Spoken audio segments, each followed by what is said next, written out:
دس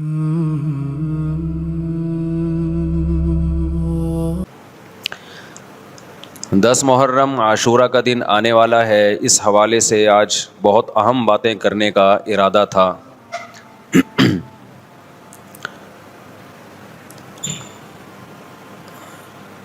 محرم میں کیا کرنا چاہیے؟ کربلا کا واقعہ اصل ہے کیا؟ کربلا کے واقعے پر تو میں ایک پورا بیان چند سال پہلے ریکارڈ کروا چکا ہوں، لیکن اس واقعے سے اہم سبق کیا ملتے ہیں؟ محرم میں ہم کون سے ایسے کام کر رہے ہیں جس سے ہم اللہ کے غضب کے مستحق ٹھہر رہے ہیں؟ محرم میں کیا کیا ہو رہا ہے میں آپ کو بتاتا ہوں. ان میں سے کوئی بھی عمل نہ ہمیں قرآن سے ملتا ہے نہ صحابہ سے ملتا ہے. ہمیں سیدنا حسین ابن علی رضی اللہ تعالی عنہ جو جنت کے جوانوں کے سردار ہیں، آپ سے محبت کا دعویٰ اس وقت مقبول ہوگا جب آپ سیدنا حسین کی سیرت کو فالو کریں گے. رونا پیٹنا ماتم کرنا یہ سیدنا حسین اور اہل بیت کی سیرت نہیں ہے. اس بات میں دو رائے نہیں ہو سکتی کہ سیدنا حسین رضی اللہ تعالی عنہ کو جو کربلا میں شہید کیا گیا یہ کائنات کا بدترین ظلم تھا. جس نے آپ کی گردن مبارک پہ تلوار رکھی اس کی بدبختی میں دو رائے نہیں ہو سکتی. بہت ہی کوئی شقی اور بدبخت جو نواسہ رسول صلی اللہ علیہ وسلم کے قتل کی طرف بڑھا، بہت ہی کوئی بدبخت اور بدنصیب جو کوفہ کے گورنر ابن زیاد کے کہنے پر نواسہ رسول سے لڑنے کے لیے نکلا، جو اس ظلم کو ظلم نہیں مانتا، وہ بھی اپنے آپ کو جہنم میں جانے کے لیے تیار کر رہا ہے. پھر کربلا میں ایک بڑا ظلم یہ ہوا کہ صرف سیدنا حسین ابن علی کو شہید نہیں کیا گیا، آپ کے ساتھ جتنے مرد تھے سب کو شہید کر دیا گیا.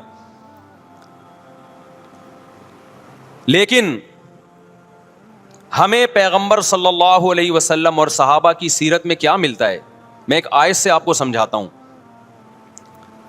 مشرکین مکہ حضرت ابراہیم علیہ الصلاۃ والسلام کے نسب میں ہونے پر اور آپ سے محبت پہ بڑا فخر کیا کرتے تھے کہ ہم ابراہیم کی اولاد میں ہیں، ہم ابراہیم کے دین پہ ہیں. اللہ نے کیا فرمایا رسول اللہ صلی اللہ علیہ وسلم سے کہ ان اول الناس بابراہیم للذین اتبعوہ، اے نبی آپ ان سے کہہ دیجئے ابراہیم سے محبت کے خالی پیلی کے دعوے مقبول نہیں ہیں. ابراہیم کے زیادہ حقدار وہ ہیں جو ابراہیم علیہ السلام کی اتباع کرتے ہیں، اور یہ پیغمبر اور صحابہ یہ ابراہیم علیہ السلام کے دین کو فالو کرتے ہیں، اور تم ابراہیم کے دین کو فالو نہیں کر رہے، ان سے محبت کے دعوے دار ہو. تو خالی محبت کے دعوے داری اللہ کے ہاں مقبول نہیں ہے. اللہ کے ہاں وہ محبت کی دعوے مقبول ہیں جس میں آپ محبوب کو فالو کر رہے ہوں.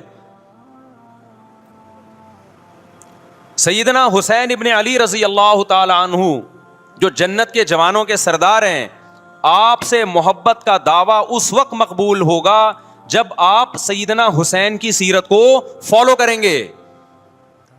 رونا پیٹنا ماتم کرنا یہ سیدنا حسین اور اہل بیت کی سیرت نہیں ہے.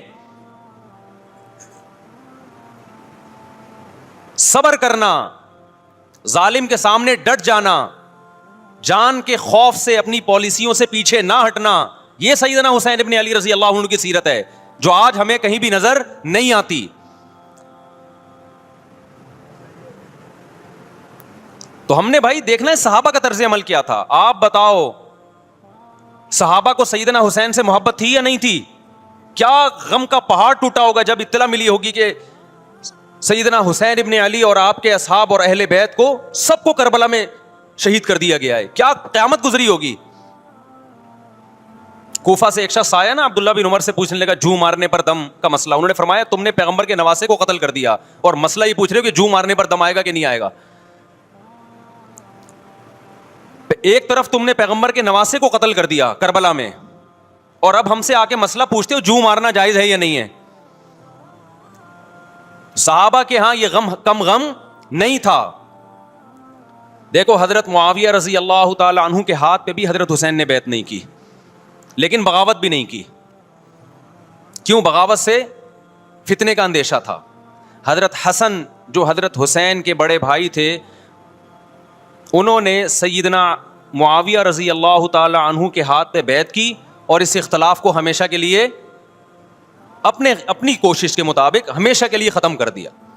ختم ہوا نہیں ہوا ایک الگ بحث ہے, لیکن حضرت حسن کا مقصد کیا تھا کہ مسلمانوں کی دو جماعتوں کو میں آپس میں لڑتا ہوا نہیں دیکھ سکتا. لوگوں نے کہا آپ خلافت کے حقدار ہیں, آپ نے فرمایا میں دستبردار ہوتا ہوں سیدنا معاویہ کے حق میں. حضرت حسن بیعت ہو گئے حضرت معاویہ سے اور یہ اختلاف کو کیا کر دیا, ختم. حضرت حسین بیعت نہیں ہوئے, لیکن حضرت حسین نے بغاوت بھی نہیں کی. ہر ایک کی اپنی رائے تھی, حضرت حسن کی اپنی رائے تھی. ان کا خیال تھا کہ بیعت ہونا مسلمانوں کے لیے زیادہ مفید ہے, ایک پاورفل حکومت ہوگی, ایک طاقتور ریاست ہوگی, ورنہ لڑتے رہیں گے آپس میں. حضرت حسین کا موقف یہ تھا کہ میں بغاوت تو نہیں کروں گا لیکن بیعت بھی نہیں ہوں گا, کیونکہ اگر بیعت ہو گیا تو اس سے جو خلفائے راشدین کے دور میں جو خلیفہ کی سلیکشن کا طریقہ تھا وہ طریقہ ختم ہو جائے گا. تو میں اگر اس طریقے کو نہیں لا سکتا تو اس کے خلاف کو پروموٹ بھی نہ کروں میں. یہ بھی ایک رائے تھی. میں سمجھا پا رہا ہوں اپنی بات؟ بھائی رائے کا اختلاف ہوتا ہے نا. نبی صلی اللہ علیہ وسلم نے فرمایا اذا اجتہد المجتہد فإن اصاب فلہ اجران وإن اخطأ فلہ اجر واحد. جب کوئی مجتہد اللہ کی رضا کو سامنے رکھ کے اجتہاد کرتا ہے, صحیح اور غلط کا فیصلہ کرنے بیٹھتا ہے, رائے یعنی اس کا مقصد اللہ کی رضا ہو, تو اگر وہ درست نتیجے پہ پہنچے تو 2 ثواب, غلط نتیجے پہ پہنچے تو بھی 1 نیکی اس کو ملتی ہے, اس لیے کہ اس کے بس میں جو خیر خواہی کا کے لیے جو تھا وہ اس نے کر دیا. رائے کا اختلاف ہوتا ہے. تو حضرت حسن رضی اللہ تعالیٰ عنہ بیعت ہوئے حضرت معاویہ کے ہاتھ پہ. سیدنا حسین نہ بیعت ہوئے اور نہ آپ نے بغاوت کی, خاموشی اختیار کی. حضرت معاویہ رضی اللہ تعالیٰ عنہ نے سیدنا حسین کو تلوار کی زور سے بیعت پر مجبور نہیں کیا, بلکہ نواسہ رسول کا خیال کیا اور وصیت بھی کی لوگوں کو. لیکن جب حضرت معاویہ کے بعد یزید جانشین ہوا, اس کی سب سے بڑی غلطی یہ تھی کہ اس نے نواسہ رسول صلی اللہ علیہ وسلم اور آپ کے ساتھ جو چند اہل بیت اور چند صحابہ تھے, اس وقت بھی حضرت حسین نیوٹرل تھے. نہ حضرت حسین نے بغاوت کا ارادہ کیا اور نہ بیعت کرنے کا ارادہ کیا. یزید ابن معاویہ کو چاہیے تھا کہ سیدنا حسین رضی اللہ عنہ کو اپنے حال پہ چھوڑ دیتا, اپنے والد کی طرح.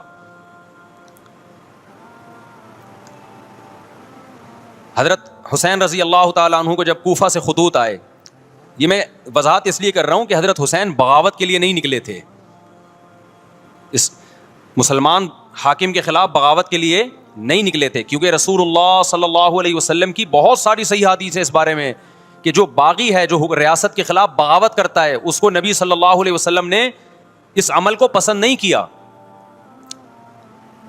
تو حضرت حسین رضی اللہ تعالیٰ عنہ کو کوفہ سے خطوط آئے کہ یہاں سارے کے سارے لوگ آپ کے ہاتھ پہ بیعت کرنے کے لیے تیار ہیں. ظاہر ہے جب کسی علاقے کے لوگ دارالخلافہ ہو اور سب بیعت ہونے کے لیے تیار ہوں تو پھر آپ کا جانا یہ بغاوت کا عمل نہیں کہلاتا. حضرت حسین رضی اللہ تعالیٰ عنہ اہل بیت کے ساتھ نکلے. کربلا میں جب پہنچے, مشہور واقعہ آپ 20 دفعہ سن چکے ہیں, وہاں جا کے آپ کو اطلاع ہوئی کہ وہ خبر غلط تھی اور عبید اللہ بن زیاد نے ایک پورا لشکر بھیجا سیدنا حسین رضی اللہ تعالیٰ عنہ کو مجبور کرنے کے لیے کہ میرے ہاتھ پہ آپ زبردستی بیعت ہو جائیں. حضرت حسین رضی اللہ تعالیٰ عنہ نے مطالبے رکھے کہ یا تو مجھے واپس جانے دیا جائے, اور اگر بیعت کرنا ہی ہے تو میں دمشق میں امیر کے ہاتھ پہ جا کے بیعت کروں گا. بہت معقول مطالبے تھے یہ. میرا مقصد ابھی کربلا کا واقعہ بیان کرنا نہیں ہے, اس پہ بہت کچھ کہا جا چکا ہے, خود میرا بھی بیان اس پہ تفصیل سے ہو چکا ہے. اس کے بعد بھی سیدنا حسین رضی اللہ تعالیٰ عنہ کو مجبور کرنا کہ عبید اللہ بن زیاد جو بدبخت انسان جو قاتل تھا اہل بیت کا, اسی کے ہاتھ پہ لازمی بیعت ہوں, جبکہ وہ امیر بھی نہیں ہے, وہ گورنر ہے ایک علاقے کا. تو نواسہ رسول کا خیال نہ کرنا یہ بدترین ظلم تھا جو اس وقت حکومت سے ہوا ہے. حضرت حسین رضی اللہ تعالیٰ عنہ, دیکھو نبی صلی اللہ, آج ہم دیکھتے ہیں کہ جو بڑا آدمی ہوتا ہے نا اس کی قربانیاں ہوتی ہیں, اس کی بڑی بڑی قربانیاں ہوتی ہیں. چھوٹے اپنے بڑوں کی قربانیوں کو کیش کراتے ہیں. آپ نے دیکھا ہوگا فلاں نے بڑی قربانیاں دیں اور بچے موج کر رہے ہیں, دیکھا نا آپ نے. لیکن اللہ تعالیٰ نے رسول اللہ صلی اللہ علیہ وسلم کے نسب کو اس سے محفوظ کیا. ہمارے نبی کے 2 بیٹے حسن حسین, آپ کی نسل حضرت فاطمہ سے چلی ہے, دونوں شہید ہوئے ہیں. اس میں بہت بڑی حکمت تھی کہ پیغمبر صلی اللہ علیہ وسلم نے سب سے پہلے تربیت اپنے گھر والوں کی ہے. آج لوگ باہر فنٹر بنے ہوئے ہوتے ہیں, تبلیغیں کر رہے ہوتے ہیں, اپنے گھر کی ان کو پرواہ نہیں ہوتی. نبی صلی اللہ علیہ وسلم نے سب سے پہلے جو تربیت کی ہے کس کی ہے؟ حضرت حسن اور حسین کی ہے. تو جب کربلا میں آپ کو چاروں طرف سے گھیر لیا گیا اور آپ کو مجبور کیا گیا کہ آپ نے ابن زیاد کے ہاتھ پہ بیعت کرنا ہے, تو آپ نے اس ذلت کو گلے لگانے سے انکار کر دیا. آپ کو 100% یقین تھا کہ اتنے بڑے لشکر کے سامنے میں ٹھہر نہیں سکتا, اسباب کی دنیا میں فتح کی امید نہیں ہے. لیکن حضرت حسین رضی اللہ تعالی عنہ نے لڑنے کا فیصلہ کر کے اور شہادت کو قبول کرنے کا فیصلہ کر کے ابن زیاد اور اس زمانے کے حکمران جو اس قتل پہ راضی تھے, قیامت تک کے لیے ان پہ لعنت کے سلسلے کا دروازہ کھول دیا. بعض دفعہ اللہ بھی یہ چاہتے ہیں کہ بدبختوں کو ڈھیل ملے تاکہ ان کا جرم سنستدرجہم من حیث لا یعلمون. قرآن کہتے ہیں ہم ان کو ڈھیل دیں گے, ان کو برائی میں ہم آگے بڑھنے دیں گے, ایسے بڑھنے دیں گے کہ ان کو خود بھی پتہ نہیں چلے گا, تاکہ قیامت کے دن ان کا عذاب ان کو کئی گنا بڑھا کر دیا جائے. اب میرے بھائی ہمارے لیے کیا سبق ملتا ہے؟ جب یہ واقعہ ہوا عالم اسلام میں کوہرام مچ گیا, لیکن کیا اس واقعے کے بعد اہل بیت کی جو مقدس اور پاکیزہ عورتیں تھیں, کیا انہوں نے نوحہ کیا یا صبر کیا؟ آپ کا ضمیر کیا کہتا ہے, انہوں نے نوحے پڑے ہوں گے یا صبر کیا ہوگا؟ بولو بھائی. صبر کیا. عبداللہ بن عمر رضی اللہ تعالیٰ عنہ جو کوفہ والوں کو ملامت کیا کرتے تھے کہ تم جو مارنے کے مسئلے ہم سے پوچھتے ہو, تم نے حسین کا قتل کر دیا, تو یہ حضرت ابن عمر نے اسی لیے کہا نا کہ آپ کو اس کا غم ہوا تھا. تو ابن عمر کا عمل کیا تھا؟ کیا انہوں نے ماتم کیا؟ کیا انہوں نے چھروں سے اپنے آپ کو مارا؟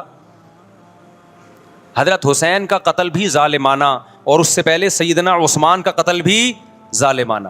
اگر نوحہ یا ماتم جائز ہے تو حضرت عثمان کی شہادت کے دن بھی جائز ہے, حضرت حسین کی شہادت کے دن بھی جائز ہے, اور اگر ناجائز ہے تو جیسے عثمان کی شہادت کے دن ناجائز, حسین کی شہادت کے دن بھی ناجائز ہے. سمجھ میں آ رہی ہے بات کہ نہیں آ رہی ہے؟ قرآن کیا کہتا ہے ایسے مواقع کے بارے میں؟ تلک امۃ قد خلت لہا ما کسبت ولکم ما کسبتم. قرآن جب بھی پرانی امتوں کے واقعات بتاتا ہے, قرآن کہتا ہے یہ ایک قوم تھی جو گزر گئی, انہوں نے جو کیا اس کا بدلہ ان کو ملے گا, تم جو کرو گے اس کا بدلہ تمہیں ملے گا. تو ہمیں اللہ نے اس واقعے میں بھی بتا دیا کہ سیدنا حسین کا واقعہ, کربلا کا واقعہ جب سنا کرو تو یہ سوچا کرو یہ قوم تھی جو گزر گئی, جس نے اچھا کیا, حسین ابن علی نے اچھا کیا, ان کو اس اچھائی کا بدلہ ملے گا. اور جو حضرت حسین کے قتل کے حضرت سیدنا حسین کے مبارک خون سے جن کے ہاتھ آلودہ ہوئے, کیونکہ قتل کیا نا انہوں نے, تو لہا ما کسبت, ان کو اس ظلم کا بدلہ بھی ملے گا. تو ہمارا کام کیا ہے؟ ہم نے فالو کرنا ہے حسین کے راستے کو, نہ کہ حسین کے نام پہ ہم نے ماتم کرنے ہیں. حسین کا راستہ کیا ہے جس کو ہم نے فالو کرنا ہے؟ اب میں چند چیزیں آپ کو بتاتا ہوں. سب سے پہلا سبق جو ہمیں کربلا میں ملتا ہے کہ عزت اور دین, ایک طرف دنیا ہے.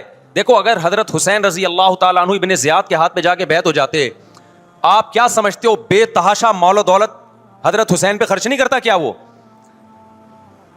جب ایک بڑا آدمی کسی کے ہاتھ پہ بیعت ہوتا ہے تو اس کو بھی تو فائدہ ہوتا ہے نا اس سے. اور کیا حضرت حسین کو یقین نہیں تھا کہ کربلا میں شہید ہو جاؤں گا؟ فتح اور نصرت کی اسباب کی دنیا میں کوئی امید نہیں تھی, مگر آپ نے اہل بیت کو کربلا میں رسوا کرنے پر عزت کی موت کو ترجیح دی ہے. آج اگر آپ میں یہ ظرف ہے کہ آپ عزت کی موت کو ذلت کی زندگی پر ترجیح دیتے ہو تو پھر آپ حسینی ہو. نہیں یہی بات میرا خیال ہے سمجھ. سیدنا حسین کی سخاوت کے واقعات ہیں. سیدنا حسین باغی نہیں تھے رضی اللہ عنہ. پھر جو اہل بیت کا طرز عمل کیا تھا, محرم میں کیا کیا ہو رہا ہے میں آپ کو بتاتا ہوں. ان میں سے کوئی بھی عمل نہ ہمیں قرآن سے ملتا ہے نہ صحابہ سے ملتا ہے ہمیں. تو ما انا علیہ و اصحابی جو جنتی فرقہ ہوگا اس کی جو علامتیں ہیں، تو جب آپ ان علامتوں کے خلاف چلو گے، صحابہ اور تابعین کو فالو نہیں کرو گے، تو آپ پھر اپنے آپ کو سنی کہنا چھوڑ دو. آپ بتاؤ مجھے اسلام میں کوئی مہینہ منحوس ہے؟ بولو نا، کوئی مہینہ منحوس ہے؟ تو آپ محرم کو منحوس کیوں کہتے ہو؟ لوگ مجھے کہتے ہیں مفتی صاحب فرقہ واریت پھیلا رہے ہیں. دیکھو فرقہ واریت جب پھیلا رہا ہوں جب میں کسی فرقے کے خلاف آپ کو کر رہا ہوں. میرے بیان شیعہ لوگ بھی سنتے ہیں، ملتے بھی ہیں. بہت دفعہ ایئرپورٹ پہ ملاقات ہوئی، بڑی عزت سے ملے، بھی میں شیعہ ہوں لیکن آپ سے محبت کرتا ہوں. یہاں مسجد میں بھی آتے ہیں. میں نے کبھی کسی پہ طنز نہیں کیا. اس لیے میں بار بار کہتا ہوں جو شیعہ کا مذہب ہے اس کو کرنے دو. وہ سبیلے لگاتے ہیں، آپ ان کو مت چھیڑو، جا کے تنگ نہ کرو ان کو. وہ ماتم کرتے ہیں، آپ ان کو مت چھیڑو. وہ نوحے کرتے ہیں، وہ نوحے پڑھتے ہیں، آپ ان کو مت چھیڑو. لیکن آپ اپنی پوزیشن واضح کرو کہ آپ شیعہ ہو یا آپ سنی ہو. آپ تو ایک طرف ہو جاؤ نا. محرم میں اگر آپ مرثیے لگا کے گھوم رہے ہو گاڑیوں میں، اٹ مینز آپ سنی نہیں ہو. آپ نبی صلی اللہ علیہ وسلم کی حدیث ہے ہمارے پاس، ہم اہل سنت والجماعت ہیں، ہم سنت کو فالو کرتے ہیں. تو سنت کیا کہتی ہے؟ میتوں پہ گریبان چاک کرنا، میتوں پہ چیخ و پکار کر کے رونا. آپ نے فرمایا لیس منا، وہ ہم میں سے نہیں ہے. اور اس عمل پہ آپ صلی اللہ علیہ وسلم نے لعنت فرمائی ہے. لوگ کہتے ہیں حسین کی یاد میں رونا نبی کی سنت ہے. نبی صلی اللہ علیہ وسلم کو جب جبریل نے بتایا کہ حسین شہید ہوں گے، آپ روئے، اس لیے کہ اس وقت آپ کو یہ خبر ملی تھی. لیکن کیا ہر محرم میں آپ نے رونے کا پروگرام کیا ہے؟ یا صحابہ کو بیٹھ کے باقاعدہ رلایا ہے آپ نے؟ کیا ہو گیا بھائی؟ آپ کو بھی جب کربلا کا واقعہ کی خبر ملی آپ کی آنکھوں میں آنسو آ جائے، یہ نیچرل ہے، یہ حسین سے محبت کی علامت. لیکن ہر محرم میں باقاعدہ بٹھا کے رونے کا پروگرام کرنا یہ حسین سے محبت کی علامت نہیں ہے، بلکہ شریعت میں ناجائز ہے یہ غموں کو بڑھانا. یہ کہاں سے جائز ہو گیا؟ حضرت عثمان بھی تو شہید ہوئے تھے، نبی صلی اللہ علیہ وسلم کے داماد تھے. ان کی یاد میں آپ رونے کو سنت کیوں نہیں کہتے؟ ہماری نظر میں حسین کا قتل بھی بہت بڑا ظلم اور سیدنا عثمان کا قتل بھی بہت بڑا ظلم تھا. دونوں مظلوم تھے، دونوں مظلوم شہید تھے.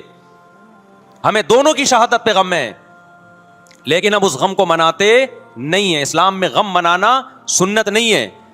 دیکھو جعفر طیار رضی اللہ عنہ، نبی کے چچا زاد بھائی، اہل بیت، جب آپ صلی اللہ علیہ وسلم نے ان کو لڑائی کے لیے میدان جنگ میں بھیجا، رومیوں سے لڑائی تھی. حضرت جعفر طیار کی 4 بیویاں تھیں. جب نبی صلی اللہ علیہ وسلم مسجد نبی میں بیٹھے، آپ کو فرشتوں نے اطلاع دی کہ جعفر طیار شہید ہو گئے. آپ صلی اللہ علیہ وسلم کی آنکھوں سے آنسو. یہ آنسو اس وقت نکلے جب عین شہادت کی اطلاع ملی ہے. اس وقت آنسوؤں کا نکلنا محبت کی علامت ہے. آپ نے صحابی رسول کو بھیجا کہ جاؤ آپ کی زوجات کو، بیویوں کو جا کے خبر دو کہ جعفر طیار شہید ہو گئے. کیا قربانی تھی صحابہ کی. آپ دیکھو ایسے جوان تھے جعفر طیار، خوبصورت جوان. غزوہ بدر میں جب مشرکین مکہ نے یہ نعرہ لگایا کہ حل میں مبارز، 3 سردار آئے، انہوں نے کہا پہلے تمہارے اندر سے 3 بہادر آئیں ہم سے لڑیں. دیکھو عربوں میں یہ ہوتا تھا کہ جب جنگ کے لیے 2 فوجیں آمنے سامنے کھڑی ہوتی تھیں تو پہلے دونوں طرف کے بہادر ترین لوگوں کی لڑائیاں ہوتی تھیں کہ جب تک دونوں میں سے ایک قتل نہیں ہوگا لڑائی شروع نہیں ہوگی. تو آپ کو پتا ہے کہ اس میں بہادر ترین لوگ نکلیں گے نا جو لڑنا جانتے ہوں. مشرکین مکہ کی طرف سے 3 یا 4 بڑے بڑے سردار آئے لڑائی سے پہلے، بدر میں لڑائی سے پہلے. انہوں نے نعرہ لگایا حل میں مبارز، کوئی ہے تم میں جو پہلے ہم سے لڑے. یعنی ادھر سے ہم 3 ہیں تو ادھر سے بھی کتنے چاہیے؟ 3 بندے. ادھر سے انصار صحابہ آئے. مشرکین مکہ نے کہا لیسو بی اکفائنا، یہ ہمارے جوڑ کے نہیں ہیں، قریشی ہاشمی چاہیے ہمیں، ہمارے نسب کے لوگ ہونے چاہیے. تو ادھر سے نبی صلی اللہ علیہ وسلم نے حضرت علی کو بھیجا اور حضرت جعفر طیار کو بھیجا. جن صحابہ کو بھیجا ان میں حضرت جعفر طیار بھی تھے. حضرت جعفر طیار رضی اللہ تعالی عنہ اور سیدنا علی مقابلے میں غالب آ گئے. خوبصورت صحابی. نجاشی کے سامنے آپ نے تقریر کی ہے، ہجرت کی ہے نا جب حبشہ کی طرف، تو نجاشی نے پوچھا جعفر طیار سے کہ تمہارے پیغمبر جو کلام لے کر آئے ہیں وہ سناؤ. حضرت جعفر طیار رضی اللہ تعالی عنہ نے سورہ مریم پڑھنا شروع کر دی. کاف ہا یا عین صاد ذکر رحمت ربک عبدہ زکریا اذ نادى ربہ نداء خفیا قال رب انی وہن العظم منی واشتعل الرأس شیبا ولم اکن بدعائک رب شقیا وانی خفت الموالی من ورائی وکانت امرأتی عاقرا فہب لی من لدنک ولیا. ایسی حضرت مریم اور عیسیٰ ابن مریم کی سیرت کو سورہ مریم میں بیان کیا حضرت جعفر طیار نے کہ نجاشی روتے روتے اس کی داڑھی تر اور جتنے پادری بیٹھے تھے سب کی داڑیاں تر ہو گئی روتے روتے. تو یہ تقریر جو نجاشی کے اسلام کا سبب بنے, بادشاہ کو مسلمان کرنے والے کون تھے؟ حضرت جعفر طیار. اور آپ کے چھوٹے چھوٹے بچے, 4 جوان بیویاں ہوں, چھوٹے چھوٹے بچے ہوں, اور ایسے میں میدان جنگ میں لڑتے ہوئے شہید ہو جائیں تو پیغمبر اور صحابہ پہ کیا قیامت ٹوٹی ہوگی.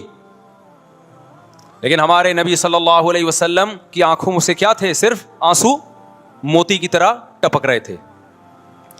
اور آپ صحابہ کو اطلاع دے رہے تھے کہ جعفر طیار شہید ہو گئے اور جاؤ ان کے گھر والوں کو بتا کے آ جاؤ. کتنی بڑی قربانی ہے یا نہیں ہے؟ جب خبر دینے والا آپ کی ازواج کو بتا کے آیا کہ جعفر طیار شہید ہو گئے تو آپ کے گھروں سے خواتین کے رونے کی آوازیں آئیں. آپ صلی اللہ علیہ وسلم نے فرمایا ان سے بولو کہ اپنی آواز کو پست کرو. پھر چیخ و پکار کی آواز آئی تو آپ نے فرمایا کہ اگر دوبارہ چیخ و پکار کی آواز آئے تو ان کے منہ پہ خاک پھینک دو. وہ شہید کی بیوہ تھیں, اور شہید بھی کتنے مقدس, ان کو بھی نبی صلی اللہ علیہ وسلم نے نوحہ کرنے کی اجازت نہیں دی. اس دن جس دن غم پہنچا ہے اس دن بھی چیخ و پکار کی اجازت نہیں دی ہے. تو آپ بتاؤ اگلے سال اس تاریخ کو چیخ و پکار کی کیسے اجازت مل جاتی؟ نہیں آئی میرا خیال ہے بات سمجھ میں. جب غم پہنچا ہے اس وقت چیخنے چلانے کی اجازت نہیں ہے. چھوٹے چھوٹے یتیم بچے, حضرت جعفر طیار کے چھوٹے چھوٹے یتیم بچے, کتنا غم ہوتا ہے جب چھوٹے چھوٹے بچے, ان کا باپ دنیا سے چلا جائے, کتنا ترس آتا ہے ان کے اوپر. تو ہمارے نبی کو بھی ان یتیم بچوں پہ بھی ترس آیا, ان بیواؤں پہ بھی ترس آیا. لیکن نہ نبی صلی اللہ علیہ وسلم چیخ و پکار کر کے خود روئے اور نہ آپ نے ان کی ازواج کو رونے کی اجازت دی ہے. سمجھ میں نہیں آ رہی میرا خیال ہے بات. میرا مقصد شیعوں پہ طنز کرنا نہیں ہے, ان کا جو مذہب ہے ان کو اس پہ چلنے دو. میرا مقصد ہے آپ اپنی پوزیشن واضح کرو کہ آپ ادھر ہو یا ادھر ہو. کسی کو تنگ مت کرو, نہ کسی پہ فتوے لگاؤ کفر اسلام کے, نہ کسی کو جہنمی قرار دو. اپنی پوزیشن آپ فیصلہ کرو کہ آپ اگر ادھر جانا ہے تو پورے ادھر چلے جاؤ. پھر یہ آدھا تیتر آدھا بٹیر والا معاملہ مت کرو. وہ ان کا مذہب ہے بھائی, ان کے علماء ان کو بتاتے ہیں کہ محرم میں کالے کپڑے پہننے ہیں, محرم میں ماتم کرنا ہے, محرم میں کو منحوس سمجھنا ہے, اس میں شادی بیاہ نہیں کرنا. ان کے علماء ان کو بتاتے ہیں, ان کو چلنے دو اس پر. دنیا میں بہت سے فرقے ہیں, بہت سے مذہب ہیں, ہم کسی کو نہ ختم کر سکتے ہیں نہ کسی کے خلاف نفرت پیدا کر سکتے ہیں. اس سے کوئی چیز حاصل نہیں ہوگی. کسی سے نفرت کرنے کی ضرورت نہیں, کسی پہ فتوے لگانے کی ضرورت نہیں, لیکن آپ کو اپنی پوزیشن واضح کرنی پڑے گی کہ میں کہاں کھڑا ہوا ہوں.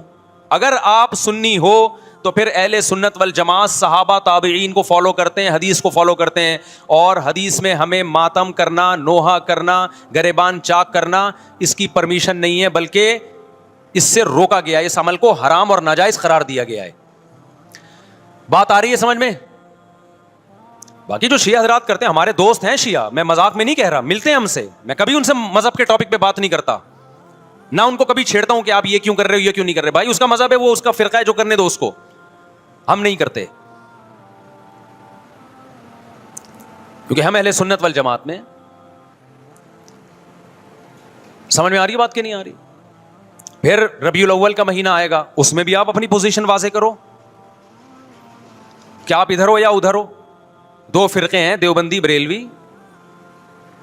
میں نہیں کہہ رہا کہ کون جنتی کون جہنمی, لیکن بر صغیر میں جن کو دیوبندی کہا جاتا ہے وہ نظر و نیاز تیجے 40 میں کے قائل بولو نہیں ہے. یہ ان کی کتابوں میں لکھا ہوا ہے, وہ اس کے قائل نہیں ہے. اگر کوئی بزرگ ان میں قائل گزرا بھی ہے تو اس کا ذاتی تفرد ہے, اس کو علماء نے فالو نہیں کیا, اس کو ان کی اجتہادی غلطی قرار دیا ہے. ربیع الاول میں جلوس نکالنا یا مزار بنانا یا مزاروں پہ جانا اس نیت سے کہ وہاں جا کے ہم کوئی قوالی پڑھیں گے یا کچھ بھی, ہمارے ہاں قبرستان جانا صرف اس لیے ہے کہ آخرت کی یاد تازہ ہو، بس اس کے علاوہ اور کوئی کانسیپٹ نہیں ہے. ہمارے ہاں قبر ایک بالش سے زیادہ اونچی بنانا جائز بولو نا نہیں ہے. قبر پکی کرنا جائز نہیں ہے. تیجے 40 میں کرنا جائز بولو نہیں. آج ایک صاحب آئے کہنے لگے میری ساس کا 40واں ہے، فجر میں کہنے لگے مجھے، کہہ رہے میں نہیں گیا تو بڑا مسئلہ ہو جائے گا. میں نے کہا بھائی ایک فیصلہ کرو، گرین چینل یا وائٹ چینل، ایک طرف ہو جاؤ بھائی، کیونکہ وائٹ چینل میں یہ جائز نہیں ہے، نہ 40واں ہے نہ تیجا ہے. اب لوگ مذاق اڑاتے ہیں مر گیا مردود نہ فاتحہ نہ درود. بھائی کچھ بھی کہتے رہو تو پھر پورے ادھر کو ہو جاؤ، یا تو پورے وائٹ ہو جاؤ یا پورے کیا ہو جاؤ، پورے گرین ہو جاؤ. پھر تیجا بھی کرو، 40واں بھی کرو، برسی بھی کرو، اور پھر اس کے بعد جھنڈے بھی لگاؤ ہرے رنگ کے. میں نہیں کہہ رہا دیوبندی صحیح ہے یا بریلوی صحیح ہے، دیکھو میں یہ بحث نہیں کر رہا، میری بات کو غلط نہ لے کے جانا. میں کہہ رہا ہوں آپ اپنی پوزیشن واضح کرو، صحیح غلط تو اگلا مرحلہ ہے. آپ کیا ہو، آپ کو تو یہی نہیں پتا چل رہا. آپ ربیع الاول میں ہرے جھنڈے لے کے گھوم رہے ہو، رمضان میں آپ وائٹ چینل بنے ہوئے ہو، محرم میں آپ بلیک چینل بنے ہوئے ہو، تو پتہ ہی نہیں چل رہا تو ہے کیا بھائی. جب 73 فرقوں میں ایک جنتی ہے تو ایک کو فالو کرو نا جس کو جنتی سمجھتے ہو. اگر آپ سمجھتے ہو کہ بلیک چینل یا شیعہ فرقہ جنتی ہے تو پورے شیعہ ہو جاؤ بھائی. اگر آپ سمجھتے ہو بریلوی فرقہ جنتی ہے تو پورے بریلوی ہو جاؤ. تو جس کو سمجھتے ہو وہ بن جاؤ، لیکن پورے بنو، ادھورے مت بنو، آدھا آدھا نہ لو. بات سمجھ میں آ رہی ہے؟ میں پھر بتا رہا ہوں، نہ میں کسی کو جنتی کہہ رہا ہوں نہ جہنمی. میں یہ نہیں کہہ رہا دیوبندی جنت میں جائیں گے یا بریلوی جائیں گے یا شیعہ جائیں گے، یہ تو اللہ فیصلہ کرے گا. ہم تو وہ کریں گے جو ہماری کھوپڑی میں آ رہا ہے. ہماری کھوپڑی میں یہ آ رہا ہے کہ جس کو بھی کرو تو ایک کو کرو پورا، تاکہ ایک طرف ہو جاؤ. آدھے تیتر آدھے بٹیر مت بنو آپ، اور دوسرے کو چھیڑو بھی نہیں، چھیڑنے کی بھی ضرورت نہیں ہے. کوئی جو کر رہا ہے کہ بھائی اس کا مذہب ہے.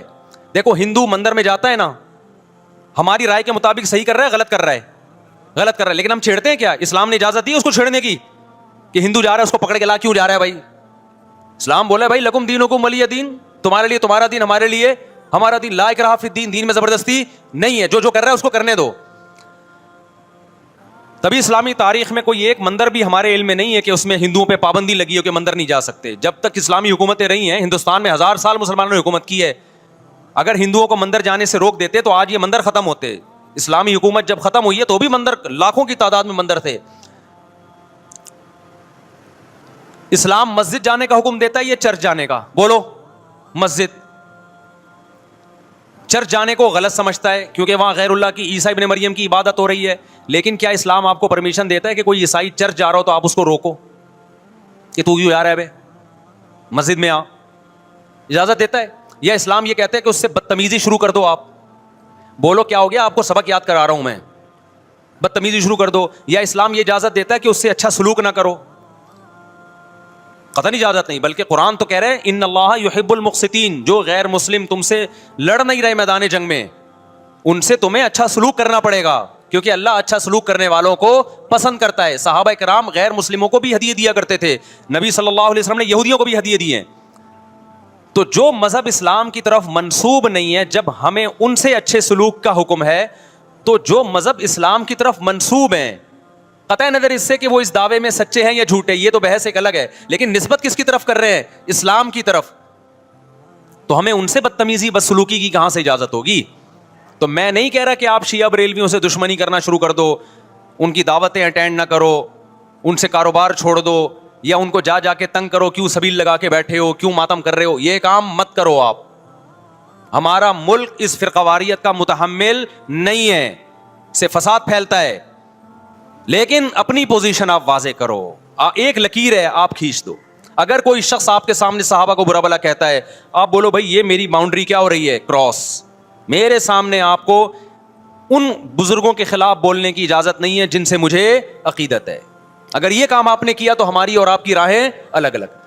آپ کا جو مذہب ہے بھائی، آپ بند کمرے میں، آپ کے امام بارگاہ میں، آپ کے مسجدوں میں، یا جہاں بھی ہے وہ آپ کا نجی معاملہ ہے. ہمارے سامنے آپ نے کوئی ایسی بات نہیں کرنی جو ہمارے عقیدے کے خلاف ہو. تو آپس میں دوستی رہے گی. اب دیکھو عیسائی آپ سے ملتا ہے، آپ گپ شپ کرتے ہو، کھانا کھاتے ہو، لیکن عیسائی بار بار بولے میں آپ کے نبی کو نہیں مانتا، میں آپ کا نبی. آپ بولے گا بھائی تو نہیں مانتا تو ہم نے کب کہا کہ مان تو، لیکن میرے سامنے بار بار کیوں کہہ رہے کہ میں تیرے نبی کو نہیں مانتا؟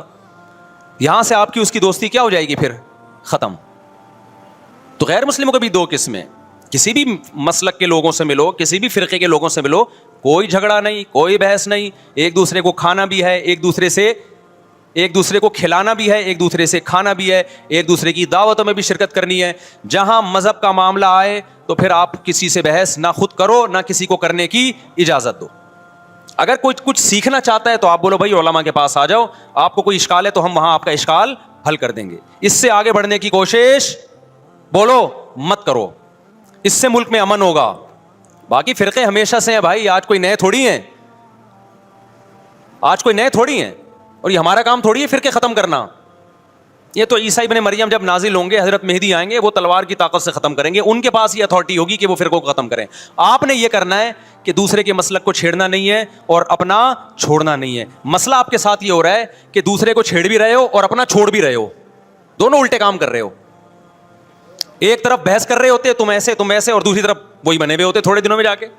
دوستو اگر ویڈیو پسند آئی ہو تو ویڈیو کو لائک, چینل کو سبسکرائب اور بیل آئیکن کو پریس کر دیں. شکریہ.